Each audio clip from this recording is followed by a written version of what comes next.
வாசிக்கலாமா? அப்போஸ்தலர் நடபடிகள் 16ஆம் அதிகாரத்தினுடைய 26வது வசனத்தை வாசிக்க போகிறோம். அப்போஸ்தலர் 16ஆம் அதிகாரத்தினுடைய 26வது வசனம். சடுதியிலே சிறைச்சாலையின் அஸ்திபாரங்கள் அசையும்படியாக பூமி மிகவும் அதிர்ந்தது. உடனே கதவுகளெல்லாம் திறவுண்டது, எல்லாருடைய கட்டுகளும் கழன்று போயிற்று. சடுதியிலே சிறைச்சாலையின் அஸ்திபாரங்கள் அசையும்படியாக பூமி மிகவும் அதிர்ந்தது. உடனே கதவுகளெல்லாம் திறவுண்டது, எல்லாருடைய கட்டுகளும் கழன்று போயிற்று. ஆமென்.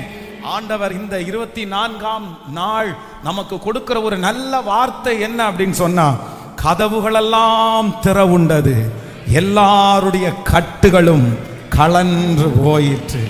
கதவுகளெல்லாம் திறவுண்டது. கர்த்தர் வாக்கு கொடுக்கிறார், உங்களுக்கு விரோதமாய் பூட்டி வைக்கப்பட்டிருக்கிற கதவுகள் எல்லாம் திறக்க போகிறது. சத்துரு பூட்டி வைத்திருக்கிற கதவு திறக்க போகிறது. மனிதர்கள் பூட்டி வைத்திருக்கிற கதவுகள் திறக்க போகிறது. தாவீதின் திறவுகோலை உடைய என் அன்பின் தெய்வம் இன்று வாக்கு கொடுக்கிறார், அவருடைய அனுமதி இல்லாமல் யார் பூட்ட முடியும்? அவரால் திறக்க முடியாத கதவு என்று ஒன்று உண்டோ? அவரால் உடைக்க முடியாத பூட்டு என்று ஒன்று உண்டோ? அவர் வெண்கல கதவுகளை உடைத்து, இருப்பு தாழ்பாள்களை முறித்து, அந்தகாரத்தில் இருக்கிற பொக்கிஷங்களையும் ஒளிப்பீடத்தில் இருக்கிற புதையல்களையும் நல்ல கரங்களை தட்டி கதவுகள் நமக்காக திறக்க போகிறது. இந்த 100 நாட்கள் ஜெபம் முடிகிறதற்குள்ள நமக்காக கதவுகள் திறக்க போகிறது. கர்த்தர் புதிய புதிய கதவுகளை திறக்க போகிறார். விசாலமான கதவுகளை திறக்க போகிறார். சமாதானமான கதவுகளை நமக்காக திறக்க போகிறார்.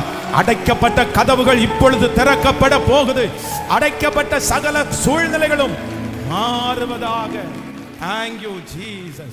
ஆண்டவருடைய பிள்ளைகளே, இந்த இடத்துல ஆண்டவருடைய ஊழியக்காரர்கள் ஊழியம் செய்கிறாங்க அப்படின்னு கேள்விப்பட்டு, அங்கே இருக்கிற ரோம அரசாங்கம் பயங்கரமான ஒரு கடினமான அரசாங்கம். அப்படின்னா யூதர்கள் ரொம்ப கடினமா இருந்தாங்க. அவங்க எப்படியும் இயேசுவை குறித்து பிரசங்கிக்க கூடாது அப்படின்றதுல ரொம்ப தீவிரமா இருந்தாங்க. அப்ப யாரெல்லாம் இந்த மாதிரி இயேசுவை குறித்து பிரசங்கிக்கிறாங்களோ அவங்க எல்லாரையும் அரெஸ்ட் பண்ணி கொண்டு போய் எங்க போட்டுனாங்க? சிறைச்சாலைக்குள்ள கொண்டு போய் தொழும் மரங்களில் அவங்க கட்டி வச்சுட்டாங்க. அப்போ இந்த சிறைச்சாலையுடைய கதவுகளை அடைத்து உள்ள இருக்கும் போதுதான் இந்த சம்பவம் ஆண்டவர் நமக்கு இங்க எழுதுறாரு. நல்லா கவனிச்சுங்க. இப்ப இந்த இடத்துல என்ன நடக்குது அப்படின்னு சொன்னா, இந்த பொதுவாக சிறைச்சாலை கதவுகளை நம்மளால திறக்க முடியாது. சில வீட்டு கதவுகளை நம்ம திறந்துடலாம், இல்லைன்னா வேற ஏதாவது கதவுகளை திறந்துடலாம். ஆனா மோஸ்ட்லி இந்த சிறைச்சாலை கதவுகள் யாருமே திறக்க முடிகிற கதவை வச்சுக்க மாட்டாங்க. யாருமே திறக்க முடியாத கதவுகளை தான் வச்சிருவாங்க. அதனாலதான் இவங்களை உள்ள அடைச்சிட்டு அந்த மனுஷன் எங்க போயிட்டானா வெளியே போயிட்டான். அவனுக்கு தெரியும் இந்த கதவை திறந்தெல்லாம் இவங்க போயிருக்க மாட்டாங்க, ரெண்டாவது இவங்களை கட்டி வேற போட்டிருக்காங்க, அதனால ஒண்ணும் பண்ண முடியாதுன்னு நினைச்சான்.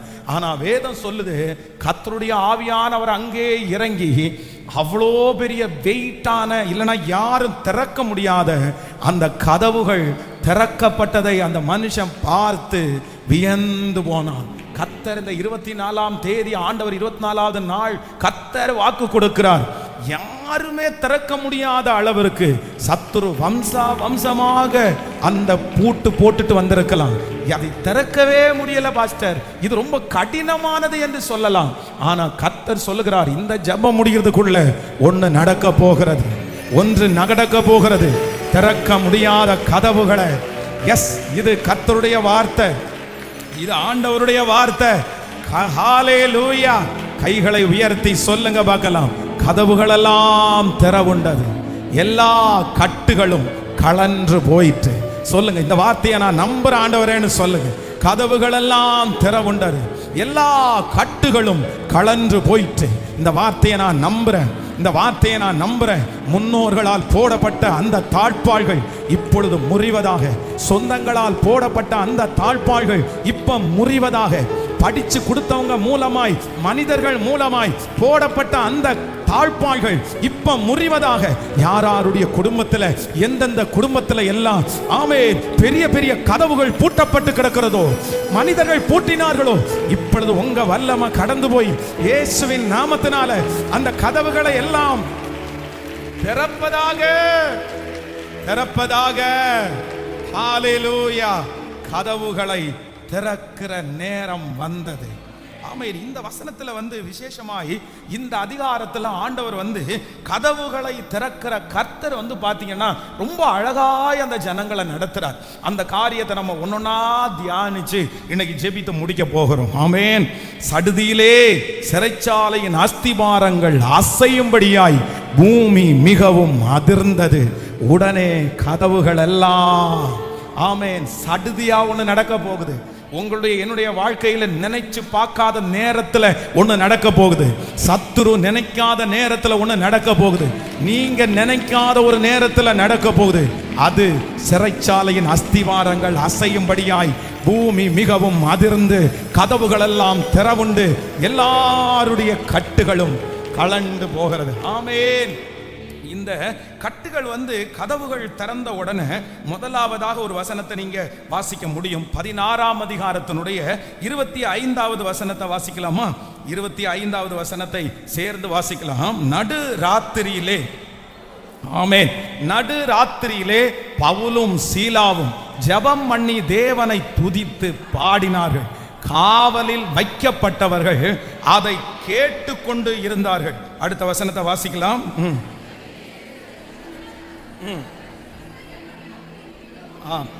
பூமி மிகவும் அதிர்ந்தது.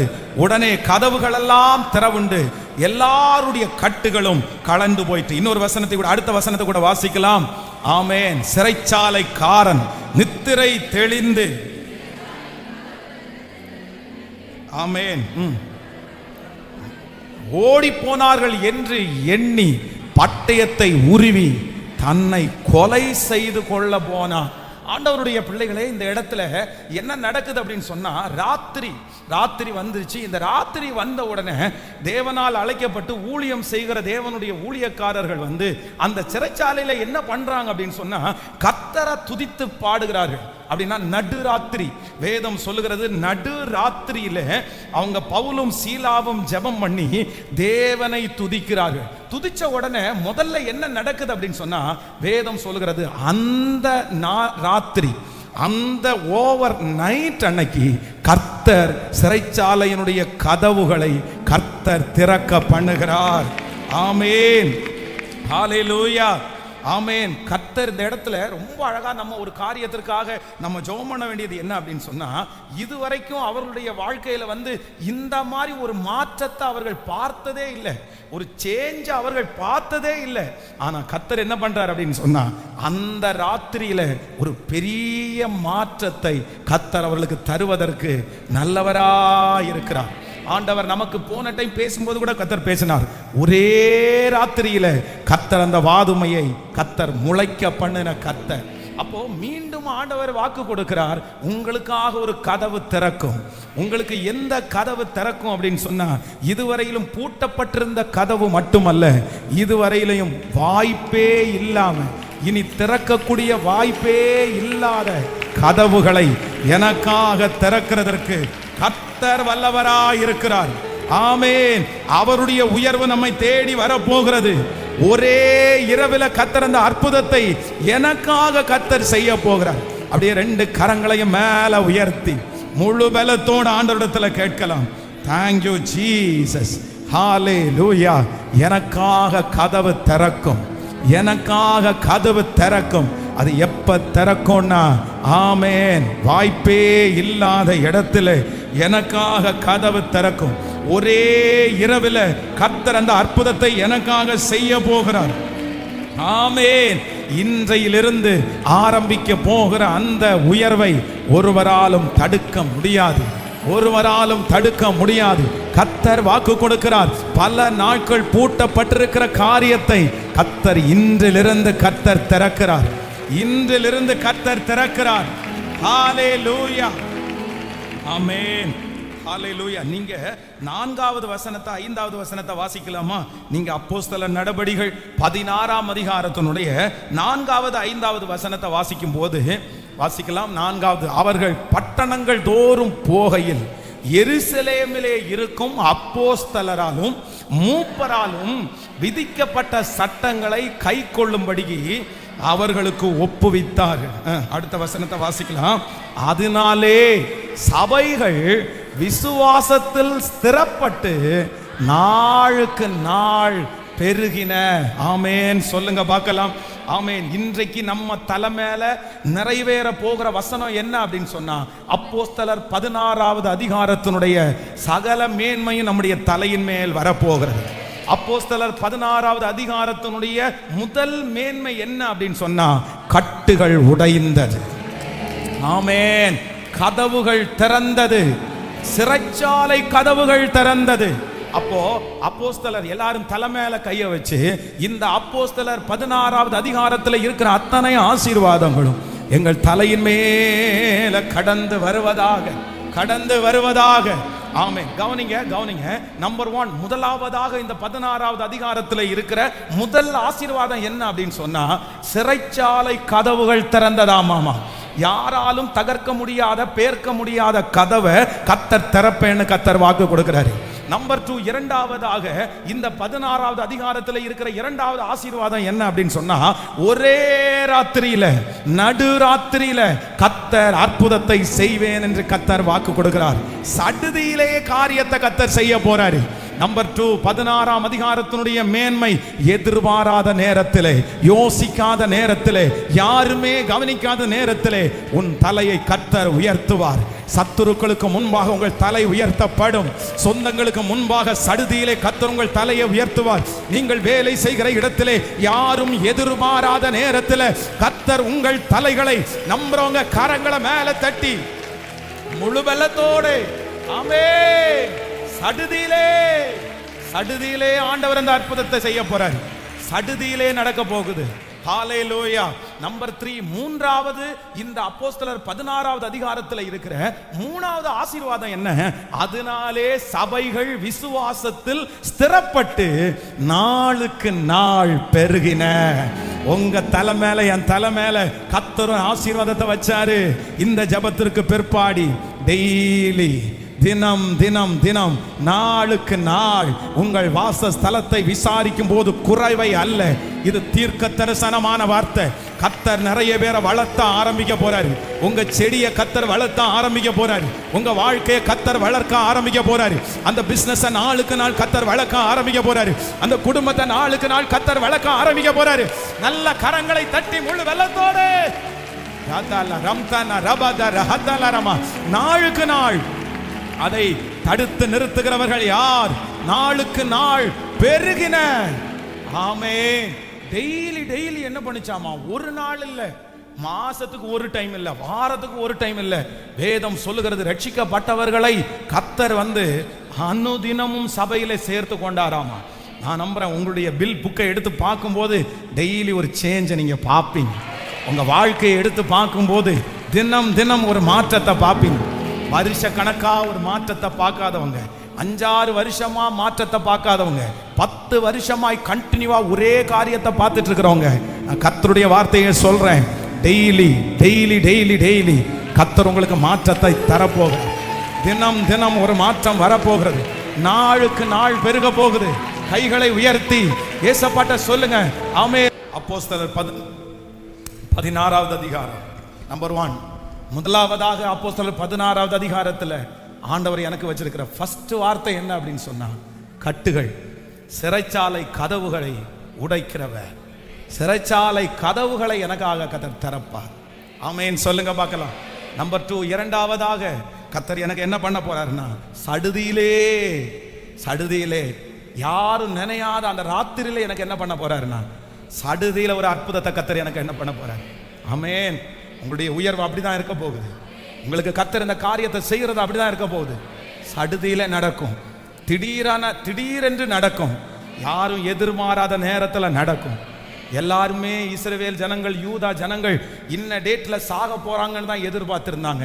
ஆனா வேதம் சொல்லுது, கர்த்தர் காரியத்தை மாறுதலாய் முடிய பண்ணி, யாரு சாவாங்கன்னு நினைச்சாங்களோ அவர்களை பிழைக்க பண்ணி, யார் பொழைப்பாங்கன்னு நினைச்சாங்களோ அவங்க வாழ்க்கை கேள்விக்குறியா மாறுற அளவிற்கு நடத்தினவர் தான் நான் ஆராதிக்கிற கர்த்தர். ஆமென். யாருமே எக்ஸ்பெக்ட் பண்ணவே இல்லை, யாருமே எதிர்பார்க்கவே இல்லை. இந்த மாதிரி காரியம் மாறுதலா முடியும்னு யாருமே யோசிக்கவே இல்லை. ஆண்டவருடைய பிள்ளைகளே, இது பலிபீடத்திலிருந்து வர்ற தீர்க்க தரிசனமான வார்த்தை. சில நேரத்தில் ஆண்டவர் நமக்காக செய்ய போறாரு. யாருமே இந்த மாதிரி நடக்கும்னு எதிர்பார்த்திருக்கவே மாட்டாங்க. இந்த விஷயம் இப்படி திரும்பும்னு யாருமே எதிர்பார்க்க மாட்டாங்க. நான் நம்புறேன், உங்க பிள்ளைகளுடைய வாழ்க்கை இப்படி திரும்பும்னு யாருமே எக்ஸ்பெக்ட் பண்ணிருக்க மாட்டாங்க, யாருமே எதிர்பார்த்திருக்க மாட்டாங்க.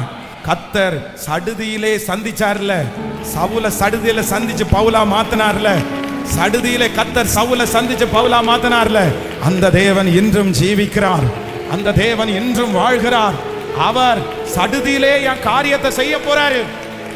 ஹல்லேலூயா, thank you Jesus. நம்பர் 3, மூன்றாவதாக வேதம் சொல்லுகிறது, தேவ வசனம் என்ன பண்ணிச்சாமா, நாளுக்கு நாள் பெருகிருச்சு. அப்போ அப்போஸ்தலர் 16வது அதிகாரம் அப்படின்னு சொன்னாலே அப்படியே நீங்க அறிக்கை செய்யணும். நம்பர் 3, மூணாவது என்ன அறிக்கை செய்யணும் அப்படின்னு சொன்னா, அவர் என்னை தினம் தினம் டெய்லி கர்த்தர் என்னை பெருக பண்ண போகிறார். காலைதோறும் அவருடைய கிருபைகள் புதிதாய் இருக்க போகுது. இஸ்ரவேல் ஜனங்களுக்கு மன்னாவை வந்து ஒரே நாளில் கொடுத்துட்டு கொண்டு போய் பார்சல் பண்ணி வைங்கப்பா, ஒரு மாசத்துக்கு போதும்பா, ஃப்ரிட்ஜில் வச்சிருங்க அப்படின்னு சொல்லி கொடுக்கல ஆண்டவர். ஆமேன். அப்படி ஒருவேளை தெரியாம எடுத்துட்டு போய் ஃப்ரிட்ஜில் வச்சவங்களுக்கும் கெட்டு போயிச்சாமா. என்ன யார் ஒன்ன எடுத்துட்டு போக சொன்னா?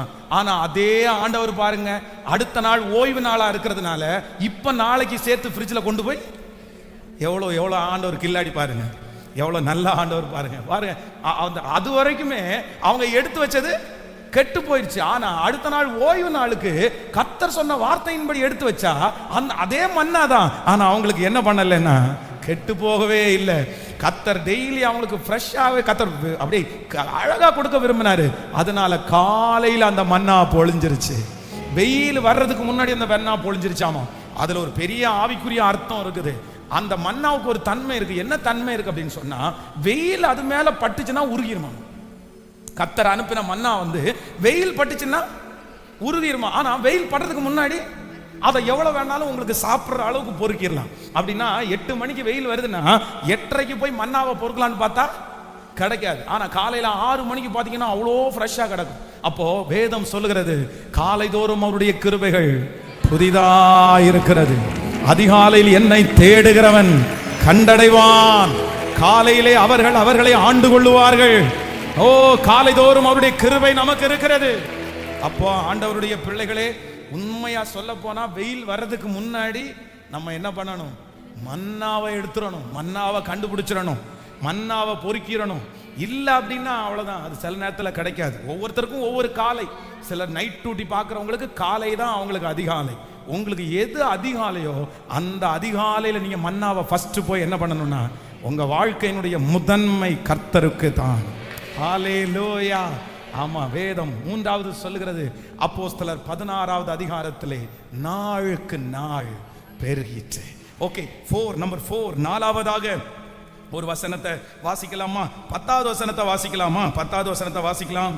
Thank you Jesus. அந்த தரிசனத்தை அவர்கள் கண்டபோது அவர்களுக்கு சுவிசேஷத்தை அறிவிக்கும்படி கர்த்தர் எங்களை அழைத்தார் என்று நாங்கள் நிச்சயித்து கொண்டு உடனே மக்கதோனியாவுக்கு புறப்பட்டு போக பிரயத்தனம் பண்ணி. இன்னொரு விஷயம் கூட வாசிக்கலாம், எல்லாரும் சேர்ந்து வாசிங்க, அப்பதான் உங்களுக்கு புரியும். அந்த தரிசனத்தை அவன் கண்டபோது அவர்களுக்கு சுவிசேஷத்தை அறிவிக்கும்படி கர்த்தர் எங்களை அழைத்தார் என்று நாங்கள் நிச்சயித்து கொண்டு உடனே மக்கதோனியாவுக்கு புறப்பட்டு போக பிரயத்தனம் பண்ணினோம். அப்படின்னா நாங்கள் நிச்சயித்து கொண்டு. அப்போ இப்போ வந்து இவங்க என்ன பண்றாங்க அப்படின்னு சொன்னா, இந்த ஊழியத்திற்காக கிளம்ப போறாங்க. ஆனா ஊழியத்திற்காக இவங்க கிளம்ப போகும்போது பாத்தீங்கன்னா இதுக்கு முன்னாடி 2 டைம் 2 ஊருக்கு போறதுக்கு ட்ரை பண்றாங்க. ஆனா ட்ரை பண்ணும் போதெல்லாம் இவங்களுக்கு என்ன வருதுன்னா, தடை வந்துட்டே இருக்குது. நீங்க அந்த வசனத்தை வாசிக்க முடியும். 6வது வசனத்தையும் 7வது வசனத்தையும் வாசிக்கலாம். 6, 7.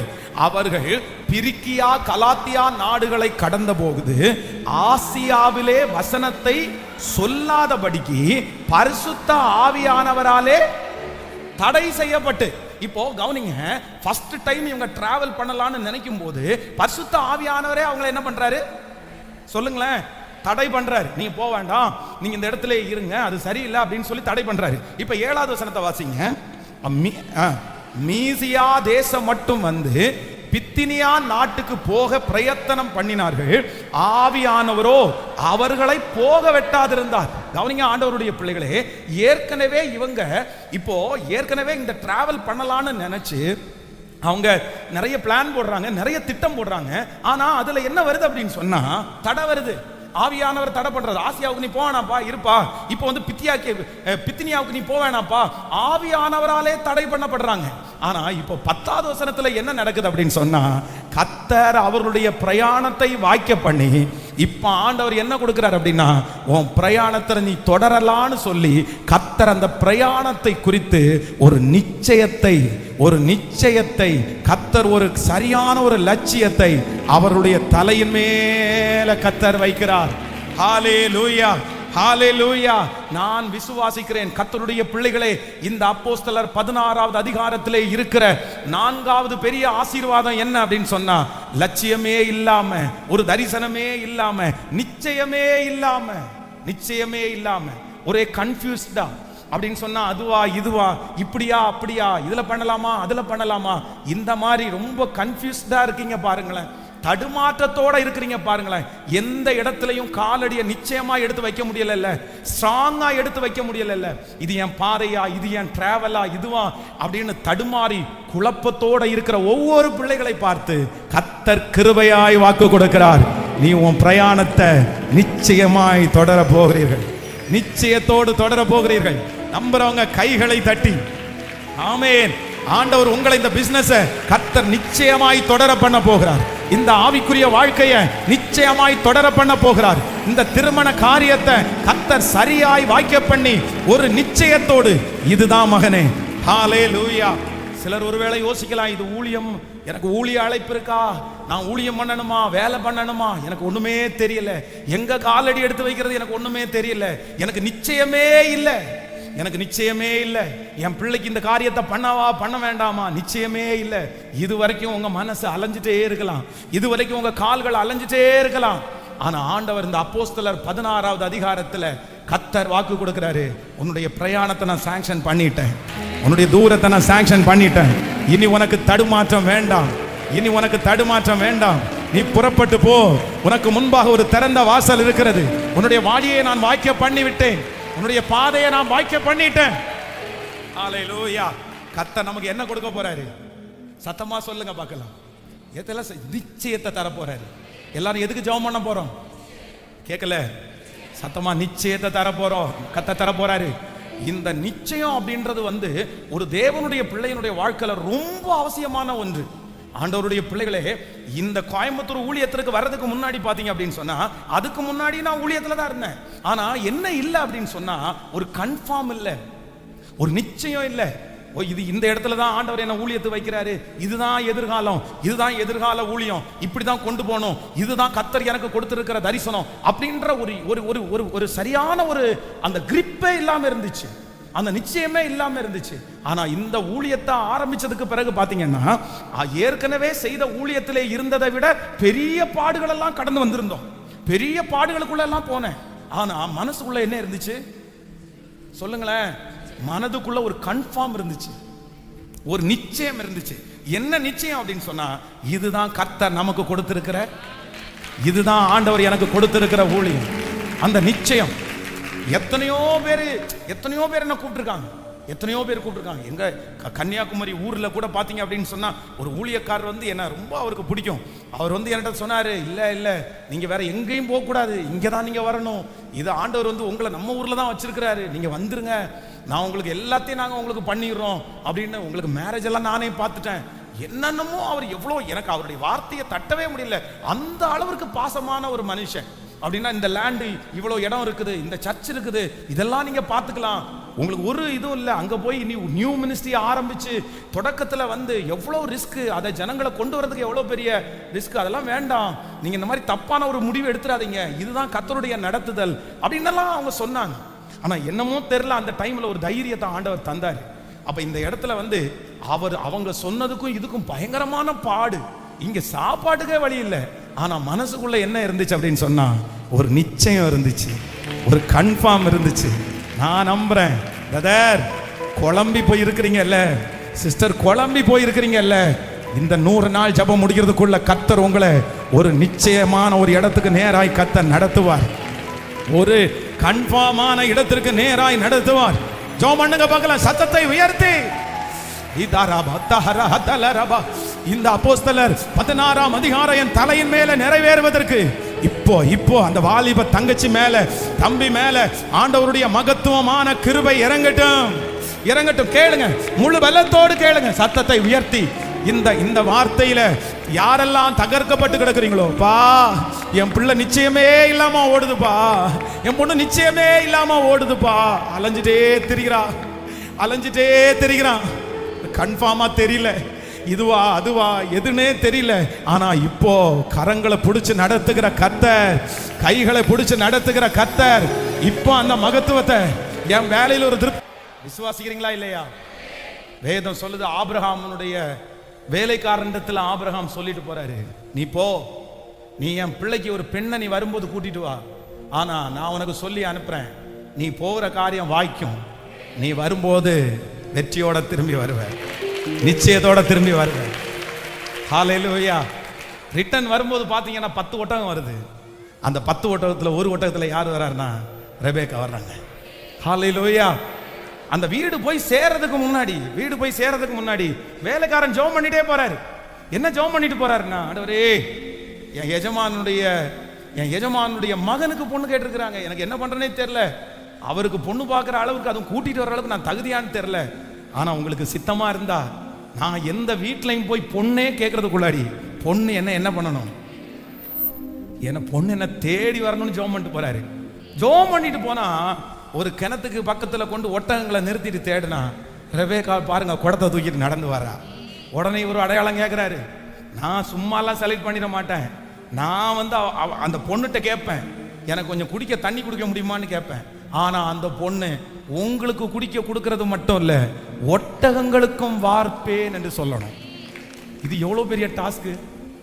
இது நம்ம காலத்துல நடக்குமா சொல்லுங்க?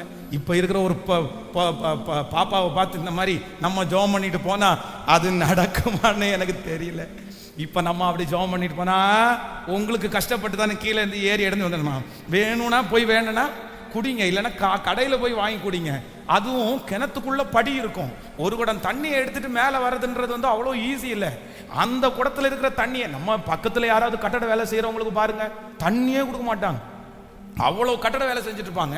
அவங்க வீட்டில் போய் பக்கத்தில் போய் ஒரு தண்ணி கிடைக்க முடியுமானா, தண்ணிக்கே நான் ரொம்ப தூரம் போறேங்க அப்படின்னு குடிக்கிறதுக்கு சில தண்ணி கொடுக்க மாட்டாங்க. ஆனா இந்த ரெபேக்காள் சொல்ற அதுதான் கர்த்தருடைய நடத்துதல், அதான் ஆண்டவருடைய சித்தம். ஆண்டவர் எவ்வளவு அழகா கைட் பண்றாரு பாருங்களேன். இல்ல உங்களுக்கு நான் கொடுப்பேன், உங்க ஒட்டகங்களுக்கும். ஒரு ஒட்டகம் எத்தனை குடம் தண்ணி குடிக்கும்? அத்தனை ஒட்டகத்திற்கும். உடனே செலக்ட் பண்ணிட்டாரு, அவ்வளவுதான்டா கிடைச்சிருச்சுடா, இதை விட பெரிய நல்ல பொண்ணு எங்க இருக்குது? ஆமென். சில நேரத்துல நம்முடைய கீழ்ப்படிதல, சில நேரத்துல நம்முடைய அந்த மற்றவர்களுக்கு செய்கிற உதவி கர்த்தர் கனம் பண்ணுகிறதற்கு வல்லவரா இருக்கிறார். ஆமென். விசேஷமா சிஸ்டர்ஸ் எல்லாரும் கண்டிப்பா நீங்க ஜெபம் பண்ணணும். உங்களுக்கு என்ன ஆவியை ஆண்டவர் தரணும்னா பணிவிடையின் ஆவியை உங்களுக்கு தரணும். ஆமென். கல்யாணம் பண்ணின ஒவ்வொரு சிஸ்டர்ஸும் என்ன ஜெபம் பண்ணணும்னா, நான் சாகுற வரைக்கும் என் கணவனாருக்கு பணிவிடை செய்கிறதுக்கு எனக்கு பலன் தாருங்கன்னு கேட்கணும்.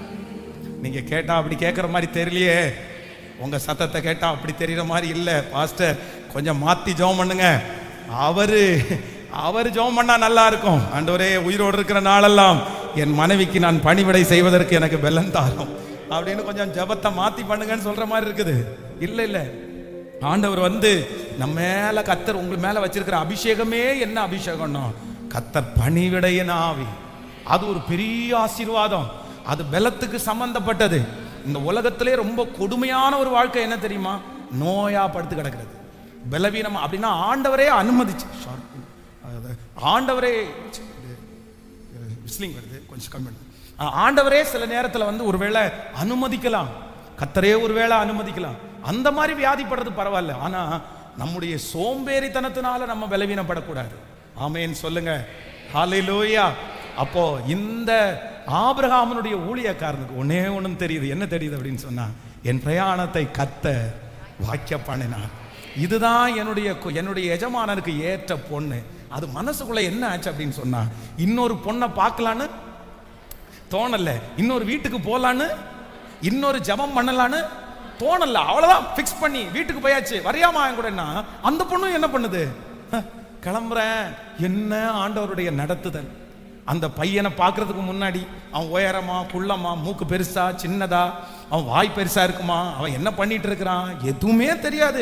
வர்றியான்னு கேட்டா போலாம் அப்படின்னு சொல்றதுக்கு அதுதான் யார் வாய்த்த பிரயாணம்னா கர்த்தர் வாய்த்த பிரயாணம். ஹல்லேலூயா. நான் விசுவாசிக்கிறேன், நான் நம்புறேன். இந்த அப்போஸ்தலர் 16வது அதிகாரத்தில் இருக்கிற அந்த ஆசீர்வாதம் உங்க தலை மேல இனி எப்படி நீங்க ஓட போறீங்கன்னா நிச்சயத்தோடு ஓட போறீங்க. சொல்லுங்க, தலை மேல கையை வச்சு ஜெபம் பண்ணுங்க. உண்மையிலே இந்த வார்த்தை எனக்கு தான்ப்பா, என் பிள்ளைகளுக்கு தான்ப்பா. எனக்கு ரொம்ப கன்ஃபியூஸ்டா இருக்கு ஆண்டவரே, எனக்கு ரொம்ப மாறுதலா இருக்கு ஆண்டவரே. எனக்கு நிச்சயமே இல்லாம எனக்கு ஓடுறது மாதிரி இருக்குது. இவங்களோட கண்டினியூ பண்ணலாமா, விடலாமா, நான் நிக்கலாமா, என்னென்னமோ எனக்கு தோணுதுப்பா. எத்தனை நாள் இதோட ஓட போறேன், எத்தனை நாள் இந்த இடத்துல இருக்க போறேன், இதுதான் என்னுடைய எதிர்காலமா, இதுதான் என்னுடைய வாழ்க்கையா, இதுதான் ஆண்டவர் நியமிச்சதா, இப்படி பல எண்ணங்கள் எனக்குள்ள ஓடிட்டு இருக்குது. ஆனா இன்றைக்கு ஊழியக்காரர் மூலமாய் நீர் பேசுகிற வார்த்தை உண்மையானால் நானும் என் பிள்ளைகளும் நிச்சயத்தோடு ஓடக்கூடிய ஒரு கிருபையை கர்த்தர் எனக்கு தாங்கப்பான்னு கேளுங்க. நம்பர் 5, 5ஆவதாக இந்த அப்போஸ்தலர் ஆமென் 16ஆம் அதிகாரத்தில் வாசிக்கலாம். 16வது வசனம் முதல் ஒரு சில வசனத்தை வாசிக்கலாமா? அப்போஸ்தலர் 16வது அதிகாரத்திலிருந்து வாசிக்கலாம். நாங்கள் ஜெபம் பண்ணுகிற இடத்திற்கு போகையில் குறி சொல்ல ஏவுகிற ஆவி கொண்டிருந்து குறி சொல்லுகிறதுனால் தன் எஜமானுக்கு மிகுந்த ஆதாயத்தை உண்டாக்கின ஒரு பெண் எங்களுக்கு எதிர்பட்டாள்.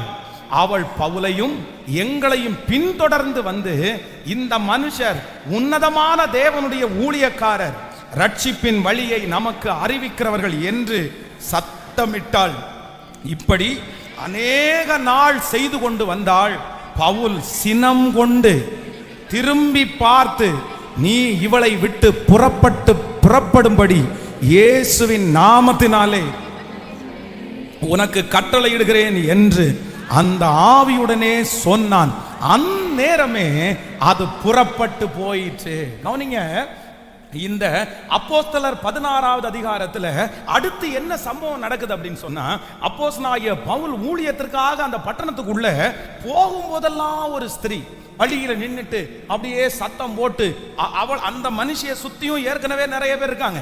அப்போஸ்தலனாகிய பவுலை சுத்தி நிறைய பேர் இருக்கிறாங்க. உடனே அங்கே இருந்து கத்துறது, என்ன கத்துறாரு அப்படின்னு சொன்னா, இதோ போறவங்க யாரு, மிக உன்னதமான, நீங்க அந்த வசனத்துல வாசிக்கும் போது தெரியும், 17வது வசனத்துல வாசிக்கும் போது நீங்க தெரியும், அவள் பவுலையும் எங்களையும் பின்தொடர்ந்து வந்து, இந்த மனுஷர் உன்னதமான தேவனுடைய ஊழியக்காரர், ரட்சிப்பின் வழியை நமக்கு அறிவிக்கிறவர்கள். நல்லா தானே சொல்றாங்க, நல்லா தானே சொல்றாங்க. ஆனா நல்லா சொன்னாலும் சொல்லுற ஸ்பிரிட் என்ன ஸ்பிரிட்? சத்தமா சொல்லுங்க. அது அசுத்த ஆவி. சில நேரத்தில் பிசாசும் வசனம் பேசும், சில நேரத்தில் பிசாசும் பாட்டு பாடும், சில நேரத்தில் பிசாசும் தீர்க்க தரிசனம் சொல்லும். அதுல ரொம்ப ஜாக்கிரதையா இருக்கணும். இதுல ஆண்டவருடைய பிள்ளைகள் வந்து அடையாளம் கண்டு கொள்ளுகிறதுல உங்களுக்கு ஸ்பெஷல் ஞானம் உங்களுக்கு தேவை. சிலரெல்லாம் கண்ணை மூடிட்டு ஏதாவது ஒன்று சொன்னாங்கன்னா உடனே ஆண்டவருடைய பிள்ளைகள் அதை நம்பிடக்கூடாது, நீங்க விசுவாசிச்சிடக்கூடாது. இதுல ரொம்ப ஜாக்கிரதையா இருக்கணும். இன்னைக்கு வந்து சில நேரங்களில் சிலர் ரொம்ப சிக்கி இருக்கிறது எங்க சிக்கி இருக்காங்கன்னா, இந்த கள்ள தீர்க்க தரிசனத்துக்கு நிறைய பேர் சிக்கி இருக்கிறாங்க. அவங்க பேசுகிற வார்த்தை உண்மை இல்லை, மனசுல இருந்து உடம்புல இருந்து வாயிலிருந்து பேசுறாங்க ஆவியானுடைய துணையோட. அப்போ இந்த இடத்துல எல்லாருமே பவுலை பார்த்து, ஏயா அந்த லேடி நல்லா தானேயா சொல்றாங்க, உன்னதமான தேவனுடைய ஊழியக்காரன்னு சொல்லும் போது 10 பேர் இன்னும் தானேயா நம்மளை ஏத்துக்குவாங்க. ஆனா அப்போஸ்தலனாகிய பவுல் வந்து இயேசுவின் நாமத்தினால அந்த ஸ்பிரிட் அந்த மனுஷிக்குள்ள இருந்து என்ன பண்ணினாருன்னா துரத்தினார். அப்படின்னா இந்த 16வது அதிகாரத்தில் நமக்கு 5வது கொடுக்கிற பெரிய ஆசீர்வாதம் என்ன அப்படின்னா, நமக்கு கண்டினியூவா நம்மளை ரொம்ப டிஸ்டர்ப் பண்ணிட்டே இருக்கிற சிறிய கிரியைகளை, தொந்தரவு பண்ணிட்டு இருக்கிற கிரியைகளை கர்த்தர் நம்மை விட்டு விலக்கி, உங்களை விட்டு விலக்கி, ஆமென், இனி உங்களுக்கு தொந்தரவு செய்கிறவர்கள் இல்லாத அளவிற்கு, உங்க தரிசனத்தை தொந்தரவு செய்யாதவர்கள் இல்லாத அளவிற்கு கர்த்தர் கிருபையா இறங்க போகிறார். எத்தனை பேர் ஆமோதிக்கிறீர்கள்? இந்த சத்தத்தை கேட்கிற நிறைய பேர், பாஸ்டர் நிச்சயமா அப்படிதான், ஒரே டிஸ்டர்பன்ஸ், நான் குடியிருக்கிற இடத்துல டிஸ்டர்பன்ஸ், நான் வேலை செய்யற இடத்துல டிஸ்டர்பன்ஸ், கொஞ்சம் வளர்ந்தா உடனே டிஸ்டர்பன்ஸ், ஏதோ ஒண்ணு மூலமா என்ன தொந்தரவு பண்ணிட்டே இருக்கிறாங்க. எனக்கு ரொம்ப தொந்தரவு அதிகமா இருக்குது, எங்க போனாலும் அந்த டென்ஷன், அந்த டிஸ்டர்ப் பண்ணிட்டே இருக்கிறாங்க. ஆனா கர்த்தர் வாக்கு கொடுக்கிறார், கர்த்தர் அந்த அசுத்த ஆவியை துரத்தி, கர்த்தர் உங்களுக்கு சமாதானமான வேலை, சமாதானமான குடும்பம், சமாதானமான நம்முடைய வாசஸ்தலம் எங்கும் கர்த்தருடைய சமாதானம் உண்டாவதாக. தொடர் நம்மை தொந்தரவு செய்கிற அந்த மனுஷனை கர்த்தர் அந்த இடத்திலிருந்து எடுப்பாராக. தொந்தரவு செய்கிற அந்த காரியத்திலிருந்து கர்த்தர் ஒரு விடுதலை கர்த்தர் தருவாராக. ஆமென். ஒன்று, ஆண்டவர் தொந்தரவு செய்கிற மனிதர்களை நம்மளை விட்டு எடுத்துட்டு போயிடுவாரு. இல்ல அப்படின்னு சொன்னா தொந்தரவு செய்கிறத சமாளிக்க கூடிய பலனை கர்த்தர் நமக்கு தருவார். எத்தனை பேர் ஆமோதிக்கிறீங்க? சில நேரத்தில் சில இடத்துல சினிமா பாட்டு போட்டிருந்தா நமக்கு டிஸ்டர்பன்ஸா இருக்கும். ஐயோ என்னடா இப்படி போட்டு தள்ளுறாங்களே அப்படின்னு தோணும். ஆனா அது சிலது பார்த்தீங்கன்னா, அது பார்த்துக்க பஸ்ஸில் போகும்போது நம்ம ஒரு சின்ன ஜெபம் பண்ணுவோம், ஆண்டவரே இது டிஸ்டர்பன்ஸாக இருக்குது அப்படின்னு. அந்த சிடி பிளேயர் அப்படியே ஒரு ஸ்பீடு பிரேக்கரில் விழுந்து இறங்கி அப்படின்னு நின்றுச்சுன்னா, நம்ம அந்த ஏரியா போய் சேர்ற வரைக்கும் பார்த்தீங்கன்னா அது வெளியே வரவே வராது. அங்கே இருக்கிறவங்க எல்லாம் திட்டுவாங்க, சார் எடுத்து திருப்பி போடுங்க சார் அப்படின்னு. அது வேற ஒன்றும் இல்லை, நம்ம ஜபத்துக்கு கிடைச்ச பலன். சில நேரத்தில் ஆண்டவர் தொந்தரவை எடுத்து, சில நேரத்தில் அது பாட்டுக்கு ஓடிட்டு தான் இருக்கும். ஆனால் நம்ம காதுல அதை குறித்த வார்த்தையே என்ன பண்ணாது, அது ஒரு டிஸ்டர்பன்ஸ் ஆகவே இருக்காது, அது நமக்கு புரியவே புரியாது. இது ரெண்டையுமே கர்த்தர் செய்வார். 16ஆம் அதிகாரத்தில் கர்த்தர் வாக்கு கொடுக்கிறார், உன்னை தொந்தரவு செய்கிற சக்திகளை நான் துரத்துவேன். இனி துஷ்டன் உன் வழியாய் கடந்து வருவதில்லை, இனி துஷ்டன் உன் வழியாய் கடந்து வருவதில்லை. கைகளை தட்டி முழு பலத்தோடு நம்புறவங்க முழு பலத்தோடு இது நடக்கட்டும். அந்த வேலையில டிஸ்டர்பா இருக்கிற அந்த காரியத்தை இப்போ அந்த குடும்பத்தில் இப்பொழுது டிஸ்டர்பா இருக்கிற அந்த காரியத்தை கர்த்தர் எடுத்து போட வல்லவராயிருக்கிறீர். ஹல்லேலூயா. அப்போஸ்தலர் 16ஆம் அதிகாரத்திலே இருக்கிற 5 வாக்குத்தத்தங்களும் உங்கள் தலையின் மேல் ஆம் என்றும் ஆமென் என்றும் அப்படியே இருப்பதாக. ஏசப்பாவுக்கு நன்றி சொல்லுவோம். அப்படியே இருப்பதாக. ஆமென். எத்தனை பேர் ஆமோதிக்கிறீர்கள்? சொல்லலாமா? நம்பர் 1, முதலாவதாக, நம்பர் 1 ஃபர்ஸ்ட், ஆண்டவர் முதலாவதாக நமக்கு ஒன்று பண்ண போறாரு. நமக்காக கர்த்தர் திறக்க போகிறார். ஹல்லேலூயா. எத்தனை பேர் விசுவாசிக்கிறீங்க? இந்த அப்போஸ்தலர் 16ஆவது அதிகாரம் என் தலை மேல ஆம் என்று, ஆமென் என்று, ஆமென். எனக்காக திறக்கிற கர்த்தர். அப்படியே கண்களை மூடலாமா? Thank you Jesus, thank you Jesus. முடிஞ்சவங்க அப்படியே எழும்பி நின்று கர்த்தர் சமூகத்தில். Thank you holy spirit. Hallelujah, hallelujah. ஆன்லைன்ல இருக்கிற பிள்ளைகளும் அப்படியே எழும்பி நின்று தேங்க்யூ ஜீசஸ், தேங்க்யூ ஜீசஸ். கர்த்தர் நல்லவர்.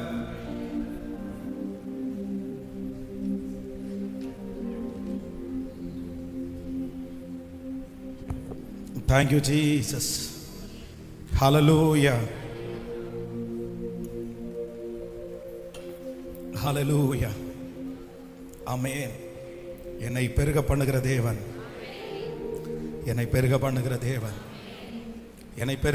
தேவன், அப்போஸ்தலர் 16ஆம் அதிகாரத்தில் உள்ள அத்தனை வார்த்தைகளும் என் தலையின் மேல் அப்படியே ஆம் என்றும் ஆமென் என்றும். கைகளை உயர்த்தி அப்பாவை நோக்கி பார்த்து, இது 24வது நாள். 24வது நாள் ஆண்டவருடைய மகிமை முழுவதுமாய் நம்மை நிழலிடட்டும். ஹல்லேலூயா. கைகளை உயர்த்தி ஹல்லேலூயா. ஒரு விஷயம் கவனிங்க ஆண்டவருடைய பிள்ளைகளே, இந்த இன்னைக்கு சொன்ன அந்த வார்த்தையை ஆண்டவருடைய பிள்ளைகள் கண்டிப்பா நீங்க வீட்டில் போய் இந்த அதிகாரத்தை வாசிங்க. இன்னும் நிறைய இருக்குது.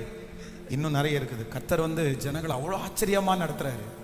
வேதம் சொல்லுது, சிறைச்சாலையினுடைய கதவை ஆண்டவர் என்ன பண்ணாராமா? கர்த்தர் திறந்தார். கர்த்தர் திறந்தார். ஒரு ஆயுதம் எதுவுமே இல்லை, எந்த ஆயுதமும் இல்லை. இவங்க துதிச்சு பாட பாட பாட பாட பாட அந்த கதவை என்ன பண்ணிச்சுன்னா, வேதம் சொல்லுது, திறந்துருச்சு. ஆமென், ஹல்லேலூயா, thank you Jesus. தகப்பனே, இந்த சத்தத்தை கேட்கிற ஒவ்வொரு பிள்ளைகளுக்காக நான் ஜெபிக்கிறேன். இன்றைக்கு அப்போஸ்தலர் 16ஆம் அதிகாரம். Thank you Jesus. நீர் எங்களுக்கு சொன்ன நல்வார்த்தை ஒன்றும் தரையிலே விழுவதே. ஹல்லேலூயா, ஆமென். நம்பர் 1, முதலாவதாக சிறைச்சாலை கதவு திறந்தது. உங்களுக்காக பூட்டப்பட்டிருக்கிற கதவு திறக்கும். நம்பர் 2, இரண்டாவதாக சடுதியிலே, ஒரே ராத்திரியிலே ஆண்டவர் வாக்கு கொடுக்கிறார். யாரும் நினைக்காத நேரத்தில் ஒரு அற்புதம், ஒரு உயர்வு சடுதியில நடக்கும். எதிர்பாராத நேரத்தில் ஒரு உயர்வு உங்களை தேடி வரும். நம்பர் 3, மூன்றாவதாக கர்த்தர் நமக்கு வாக்கு கொடுத்தால், நாளுக்கு நாள், டெய்லி, இனி மாசத்துக்கு ஒரு டைம் கிடையாது, வருஷத்துக்கு ஒரு டைம் கிடையாது, 10 வருஷத்துக்கு ஒரு டைம் உயர்வு கிடையாது. இல்லைன்னா நான் உயர்த்தப்பட்டு 20 வருஷம் ஆச்சு அப்படின்னு கிடையாது. டெய்லி கர்த்தர் உங்களை எப்படி வளர்த்த போறாரு? நாளுக்கு நாள் வளர்த்த போறாரு. கர்த்தர் உங்களை நாளுக்கு நாள் வளர்த்த போறாரு. நம்பர் 4, நாலாவது, ஆண்டவர் என்ன பண்ணுவார்னா, நீங்க கன்ஃபார்மா ஓடுவீங்க, நிச்சயமா ஓடுவீங்க. அப்படின்னா ஒரு தைரியத்தோட ஓடுவீங்க. அந்த குழப்பமே இனி இருக்காது. இதுதான் உங்க ட்ராக்ன்றதை நீங்க கண்டுபிடிச்சிருவீங்க. இந்த 100 நாட்களில் கர்த்தருடைய சித்தத்தில் நீங்க ஓட ஆரம்பிச்சிருவீங்க. ஆண்டவர் உங்களை நிச்சயமாய் கான்ஃபிடென்ட்டா அதுல உங்களை பிரயாணம் பண்ண போவாரு. அப்படியே நீங்க பிடிச்சி மேல வந்துடுங்க. நம்பர் 5, ஐந்தாவதாக கர்த்தர் வாக்கு கொடுக்கிறாரு, உன்னை அடிக்கடி டிஸ்டர்ப் பண்ற, உன்னை தொந்தரவு பண்ற அந்த சக்தியிலிருந்து கர்த்தர் விடுதலை தருவேன். ஹல்லேலூயா, thank you Jesus. என்னை சீர்படுத்துகிற கர்த்தர், என்னை சீர்படுத்துகிற கர்த்தர், என்னை சீர்படுத்துகிற கர்த்தர். நம்புற ஆண்டவரே, இந்த 5 காரியத்தையும் சொல்லி சொல்லி சொல்லி சொல்லி சொல்லி என் தலைமையில அப்படியே இருக்கட்டுமாப்பான்னு சொல்லு. என் தலைமையில அப்படியே இருக்கட்டும் ஆண்டவரேன்னு சொல்லி. ஹல்லேலூயா, ஹல்லேலூயா. என் பிள்ளைகள் அனுப்பி இருக்கிற அத்தனை ஜெப விண்ணப்பத்திற்கும் அவங்க மனசுல என்னென்ன ஜெப குறிப்புகள் எல்லாம் இருக்கோ அப்படியே உங்க வார்த்தை விடுதலை ஆக்கிட்டே இருக்கட்டும். இதோ பலிபீடத்துல பாருங்கப்பா, இந்த இருக்கிற அத்தனை ஜெப குறிப்புகளும் சாட்சிகளா மாறட்டும் ஆண்டவரே. என் பிள்ளைகளை அனுப்புகிற ஜெப குறிப்புகளெல்லாம் சாட்சியா மாறட்டும் ஐயா. எங்க திருச்சபையினுடைய இடத்தை நீங்க தந்ததற்காக நன்றி ஆண்டவரே. அதனுடைய அந்த கொடுக்க வேண்டிய தொகையும் கொடுத்து முடிக்கிறதுக்கு எங்களுக்கு ஒரு உதவியை நீங்க இந்த 100 days ஜெபம் முடிக்கிறதுக்குள்ள அந்த காரியத்தை எங்களுக்கு கைகூடி வர பண்ணுகிறதற்காக ஸ்தோத்திரப்பா. உங்க பாதத்தை முத்தம் செய்யணும். இந்த ஊழியத்தை தாங்குகிற ஜெபிக்கிற ஒவ்வொரு பிள்ளைகளையும் ஆசீர்வதியும். இயேசுவின் மூலம் ஜெபம் எடுக்கிறோம் நல்ல பிதாவே. என் ஆத்துமாவே கர்த்தரை ஸ்தோத்திரி, என் முழு உள்ளமே அவர் பரிசுத்த நாமத்தை ஸ்தோத்திரி. என் ஆத்துமாவே கர்த்தரை ஸ்தோத்திரி. கர்த்தர் செய்த சகல உபகாரங்களையும் மறவாது. நம்முடைய ஆண்டவராகிய இயேசு கிறிஸ்துவின் கிருபை, பிதாவாகிய தேவனுடைய அன்பு, பரிசுத்த ஆவியானுடைய அந்யோன்ய ஐக்கியம் நம்மனரோடும் இன்றும் என்றும் சதா காலம் கூட இருப்பதாக. ஹல்லேலூயா, ஹல்லேலூயா. So God bless you. ஆண்டவர் உங்க எல்லாரையும் ஆசீர்வதிப்பார். நான் அல்ல இயேசுவே என்னில் வாழ்கின்றார். இனி நான் அல்ல இயேசுவே என்னில் வாழ்கின்றார். நான் அல்ல இயேசுவே என்னில் வாழ்கின்றார். இனி நான் அல்ல இயேசுவே